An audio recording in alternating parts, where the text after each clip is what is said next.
So, magandang araw po sa inyong lahat. So, welcome po tayo sa magnesium presentation. So, pasensya na sa background natin kasi naghanap lang po tayo ng magandang background para po ma-shoot natin itong video na ito. Anyway, ang real essence po ng ating topic for tonight would be ano ba yung advantages of having magnesium as an additional supplement para po sa inyo, and at the same time, anong klaseng magnesium supplement ang pwede kong gamitin. So, bago po tayo magpatuloy, magpapakilala po muna ako. Ako po si Doc Joel Horato. And ako po ay 30 years na po sa natural medicine for the past 30 years. Ako po ang author ng Yamang Kalusugan Program. Ito pong programa na ito ay marami na hong natulungan mga pasyente. So, it covers 5 areas of discipline. One is devotion, the other one is nutrition, and then the other one is hydration, and then fourth is exhaustion, and then the last one is radiation. So, pag-usapan po natin yan. So, ito yung tanong Ikaw ba ay dumadanas ng hypomagnesemia?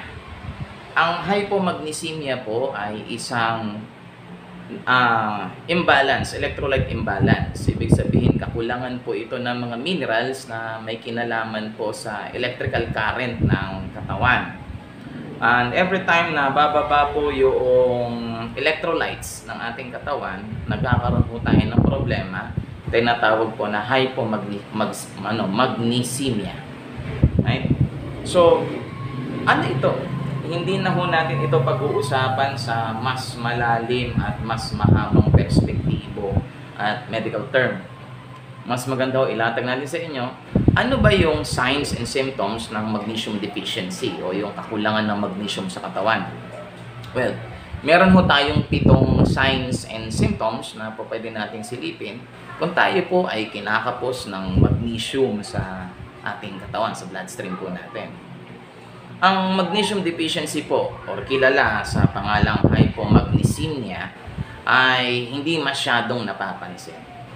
Ang symptoms po nito ay sanhi ng mababang level ng magnesium sa katawan na hindi napapansin ng napakaraming tao. Ang hindi nila alam, apektado po nito ang physical at saka mental development ng ating katawan. So, roughly po sa US, less than 2% ng mga Amerikano po ay estimated na nakaka-experience ng magnesium deficiency. Sa US alone pa lang po yan. Wala pa po tayo doon sa ibang bahagi ng globo, ng buong mundo. Pero syempre, lagi natin tinitignan na barometer, malimit po, barometer natin is nasa US. So, 2% po ng population po ng mga Amerikano ay they are suffering from a condition called hypomagnesemia. Okay. So, ano-ano ba itong mga 7 signs po na ito? Number 1, muscle twitches and cramps. Pananakit ng mga kalamnan. Lagi kang pinupulikat, malimit kang pulikatin. PMS sa mga babae. Pre-menopausal syndrome. Number 2, mental health condition. Kasi nga malaki ang epekto o kinalaman ng magnesium bukod po sa physical na balanse ng ating katawan. Malaki yung kinalaman ng magnesium pagdating po sa mental balance ng ating katawan, katulad ng anxiety at saka ng depression. Number 3, osteoporosis. Since ang magnesium po ay mineral, malaki yung contribution po nito sa kalusugan ng ating buto at saka ng ating ipin. Kasi nakapokus tayo palagi sa calcium Hindi natin alam na ang magnesium, or di kaya, meron pang ibang mineral na may kinalaman doon sa magandang kalusugan ng ating buto at saka ng ating ipin. And another thing is, number 4, fatigue and muscle weakness. Lagi tayong pagod, lagi nananakit kalamnan natin, lagi tayong nanghihina, lagi tayong hapo. Number 5 naman po na senyales ay high blood pressure. Bakit kamo? Kasi ang magnesium po, malaki kinalaman po niya sa muscle relaxation. Since ang puso po ay muscle, kinakailangan niya mag-relax. Hindi puro contract, hindi puro piga. Calcium ang may kinalaman sa pagpiga. Pero yung pagre-relax ng puso, magnesium po yan. And then number 6 ay asthma attacks. Kalimitan po, marami sa atin, mga matatanda na may edad na, pero inaatake pa ng asthma. Hindi nila alam na ang isang maaaring maging dahilan yan is low magnesium level sa ating dugo. And lastly, yung pang-7, since apektado kanina ang high blood pressure, irregular heartbeat. Pabago-bago po ng tibok ng puso. So, ito yung pitong senyales na maaari na ikaw ay merong magnesium deficiency o kulang ka sa deficiency sa mineral po na ito. No? Ang bottom line, sa mga lumang pag-aaral, sinasabi nila na 48% ng mga Amerikano ay hindi nakakakuha o nakakakonsumo ng sapat na dami ng tunay na magnesium. So, less than 2% ayon sa estimate ang merong problema po nito. And ang magnesium deficiency, usually subtle yung symptoms po nito. Ibig sabihin subtle, smooth lang. Ika nga, hindi mo mapapansin. Pero hindi mo alam, paunti-unti, lalo siya nagiging severe, lalo siya lumalala. Yun yung masama dito. Kasi paunti-unti, and then eventually, magulat tayo, yun na pala yung sakit. Kaya pag nagpa-check up ka sa doktor, may senyales, may simptomas ng sakit, bibigyan ka ng gamot para doon sa senyales at simptomas. Ang hindi mo alam, ang original na problema pala, ay kulang ka lang sa magnesium. Ngayon, tanong, Joe, ano ba ang magnesium?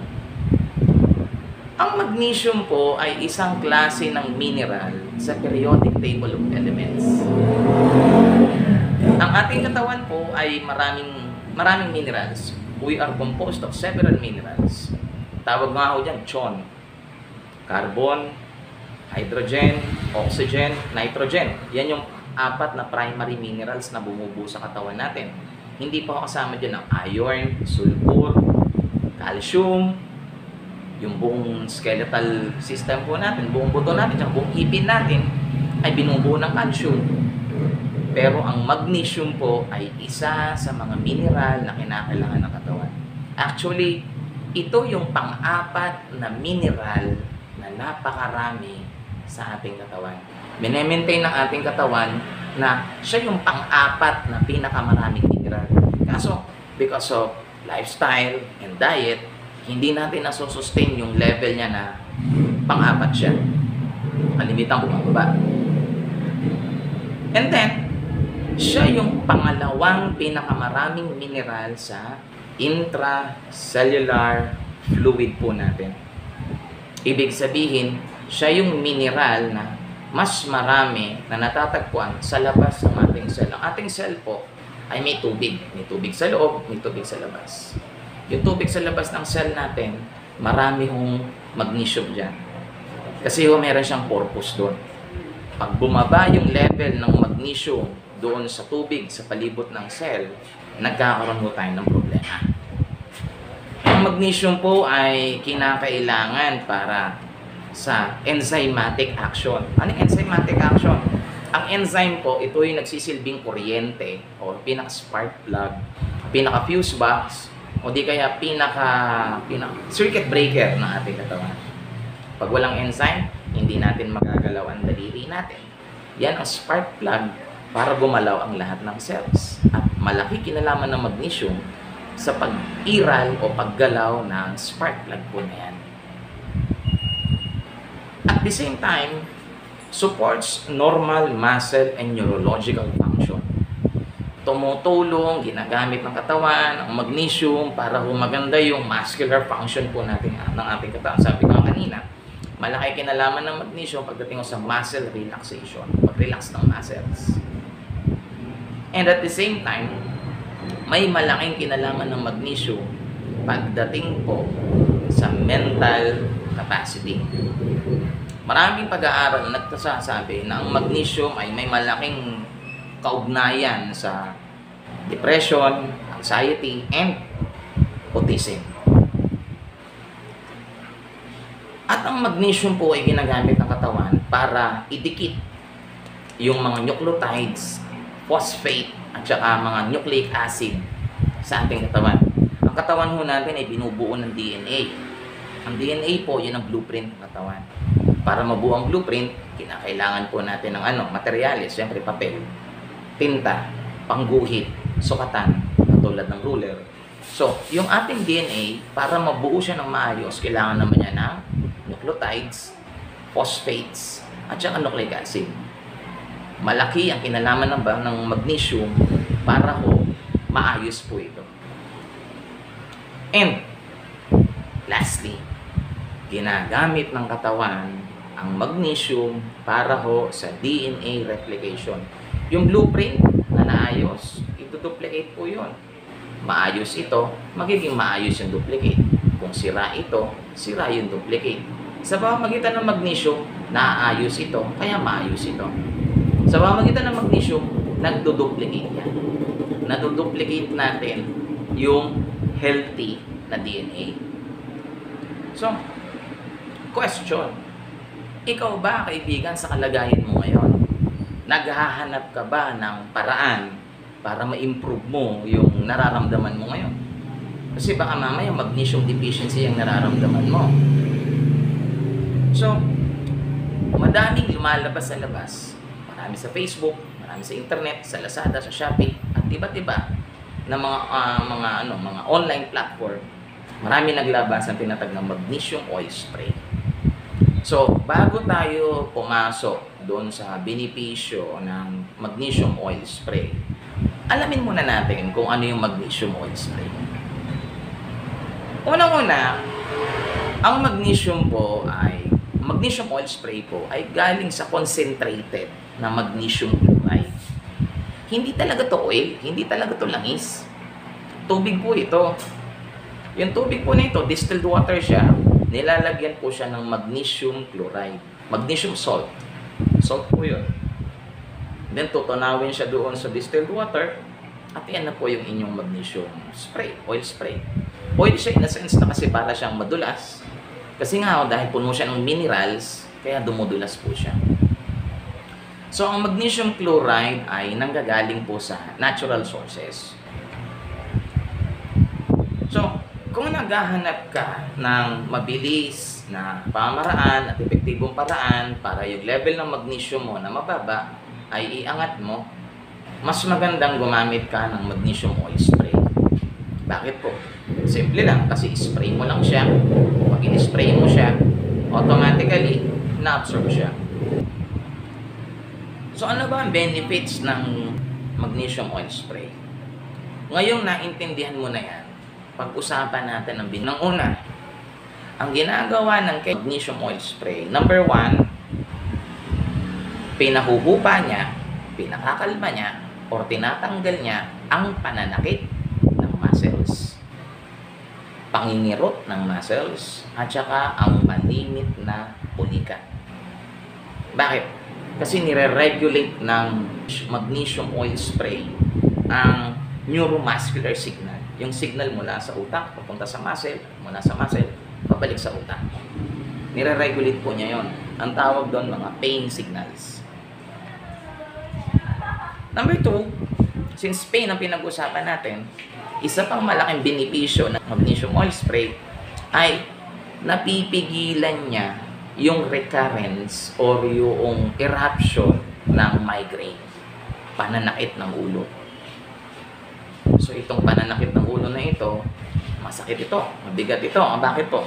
Kasi paulit-ulit po ito eh. Lalo na pag na-expose sa maliwanag na ilaw, o di kaya napuyat ka, o na-stress ka, nagkakaroon ng chronic migraine.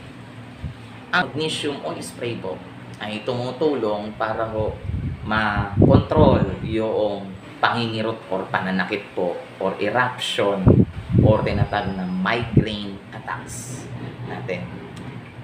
Number 3 na benefit ng magnesium oil spray is that since ito ay nakakapagpa-relax ng muscles, number 1. Another thing is that ina-activate niya yung enzymes sa loob ng katawan. Tumutulong ngayon ito na tumaas yung energy level po natin. Nabuboost yung level ng energy po natin. Bakit? Kasi maraming biochemical activities ang nangyayari pag meron kang magnesium oil spray galing sa yung kanina, kung ang calcium ang kilala natin na bone mineral, in fact, ang magnesium po ay nakakatulong para ma-improve yung integrity, kalagayan, at kalusugan ng ating buto. And, sabi ko nga kanina, it balances physiological and mental health. Kaya ho, ang magnesium ho ay nakakabawas ng anxiety. Ano yung anxiety? Yung pag-aalala.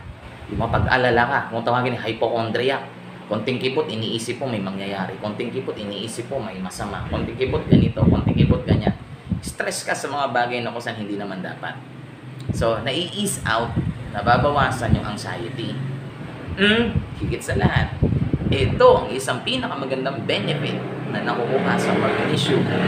Isa sa benefit na nakukuha po dito ay masarap na tulog. Bakit? Ang magnesium po kasi ang pinaka-relaxing mineral sa buong universe. Ang ginagawa niya, tinutulungan niya yung utak at yung muscles natin makapag-relax. Kaya ho, ang effect, mas masarap ang tulog po natin. And, number 7, lastly, kung kanina anxiety, eto naman, ang magnesium ay tumutulong labanan ang depression. Anong depression? Yung pagiging balisa. Alam po ninyo, mataas ang statistics ng mga teenagers na nagpapakamatay sa iba't ibang bansa, lalo na sa mga bansang industrialized hindi dahil sa ibang bagay, kundi dahil sa depression, dahil sa pagiging balisa.